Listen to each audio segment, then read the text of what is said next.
I know you're in your lawns. What do you make of this surface? Yeah, it's good. I mean, they get a bit more traffic on here and a bit harder than what I have at home.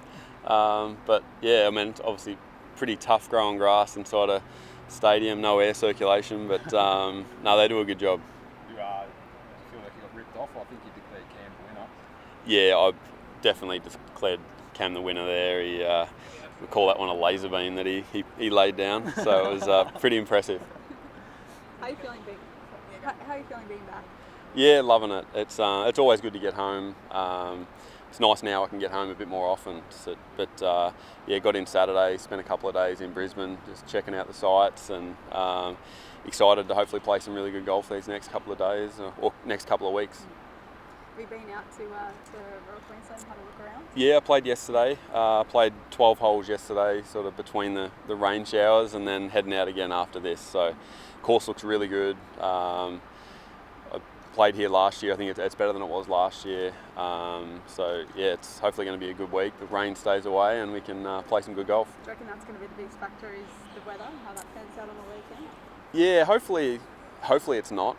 But whether it is or not, we have to deal with. It's an outdoor sport, so we've got to play in the elements, and it's just part of the challenge. So if there is a bit of rain, it'll probably bring the cream to the top, I would think. So hopefully I can be one of those guys that can be at the top at the end of the week.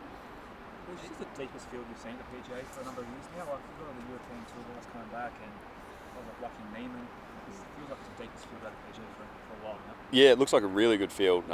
Pretty much all the Aussie boys are playing, and then to have Waco here, and the European Tour guys. So yes, it is a very strong field.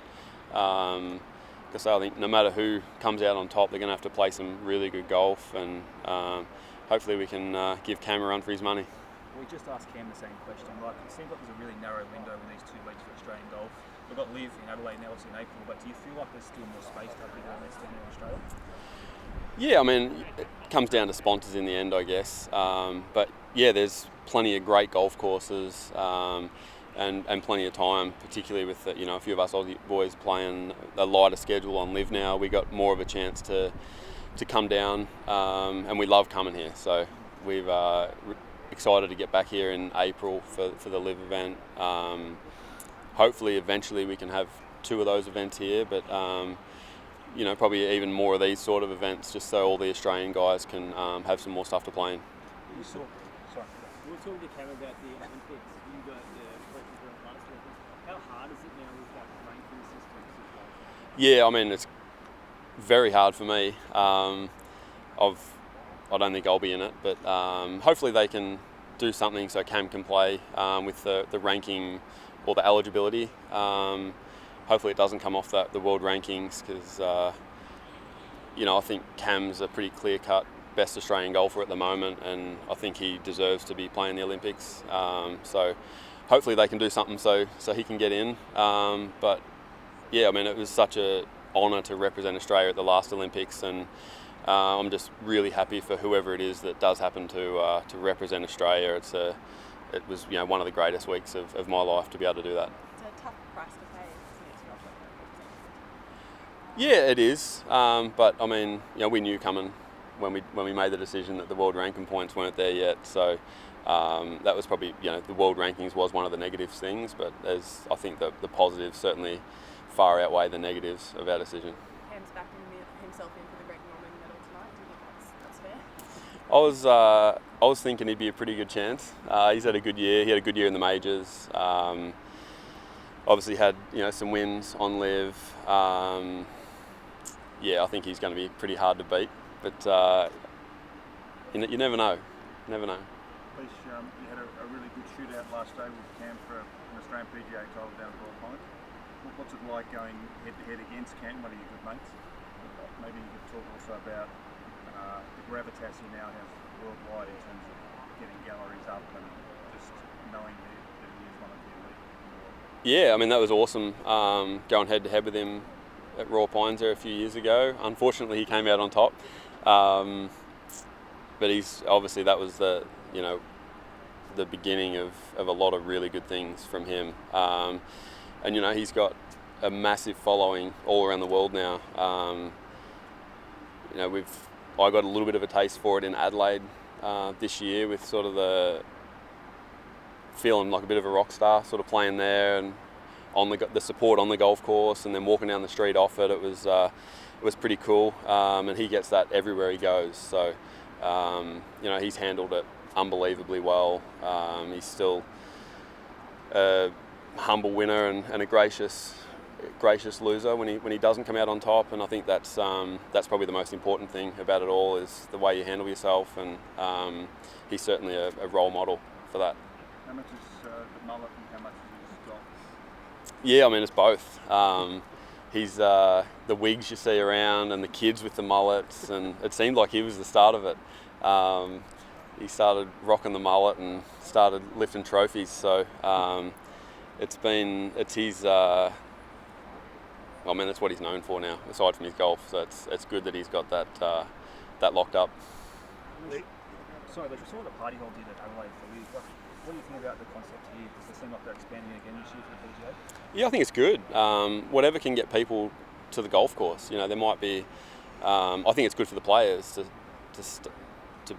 for a start, because to get the juices flowing a bit at a hole in the middle of a round is pretty cool.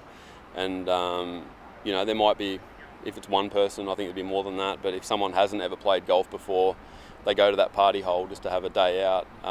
That might get them to the golf course that next week or the next month, and bring people to golf. So I think that's a good thing. And you know, fun's never a bad thing either. Jed Morgan made it a couple of years ago. Struggled on live this year in the bottom form. May not be back there next year. He's going to play in that event next month. What if he doesn't make it back on live? Yeah, I mean, Jed's obviously young. I'm sure he learned a lot last year. He obviously didn't have the year he was after, but we all saw how he can play at the Australian PGA here a few years ago. Last round at New Jersey when we had a win there. He's had some great rounds, and I mean, when I was 23, I don't think I was even on the tour yet. I was still kicking around on the mini tours and putting in the hard yards. Now he's had the carrot dangled in front of him. He knows what there is and how much fun it was, and how rewarding it was. I know he's going to work hard, and I've got no doubt he's going to get back, whether it's this year or next year or the year after. But he's got so much talent and a great personality and mindset to go along with it. So yeah, I'm not too worried about Jed. He'll be good. Rod Pamplin spoke yesterday just about the 17th hole and said the constant noise, you know, there's supposed to be 3,000 spectators there daily. He said the constant noise actually helps him with his golf. Do you feel the same, or is it the excitement that helps you focus a bit more?